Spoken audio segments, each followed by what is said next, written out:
ទឹងលឺជ្រឹងពួនយំឆ្លងដល់ជំរំចំការក្រូចស្រីវារួតប្រឹងរីទទួលកវី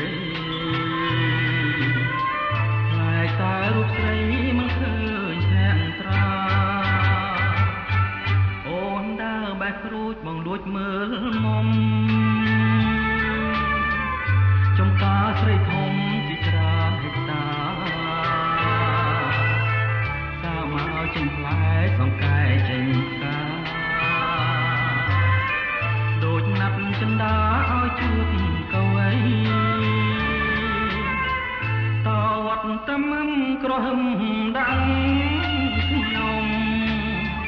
ការពីរូបមុំក្រពុំពេញវ័យអូនចង់ទឹកលើទៀនបងថ្មី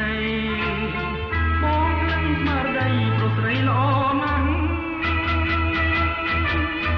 រឿងបាត់ដំបងចងចិត្តខ្ញុំហើយ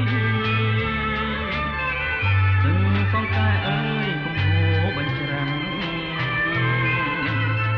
សូមលោកមេបាមីញាក្មេងចាស់ជួយប្រណិតខ្លាំងដល់កវីផង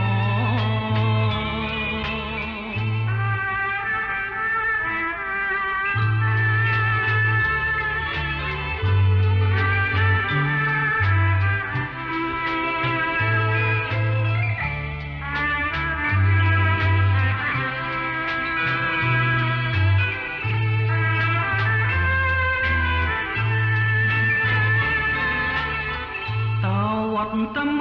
ក្រហមដាំងខ្ញុំការពីរូបមុំក្រពុំពេញវ័យអូនចង់ទឹកលើទៀនបងថ្មី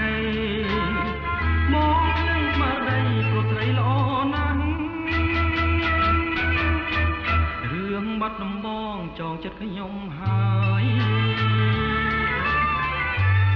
សង្កែអើយកំហូរបញ្ច្រាំង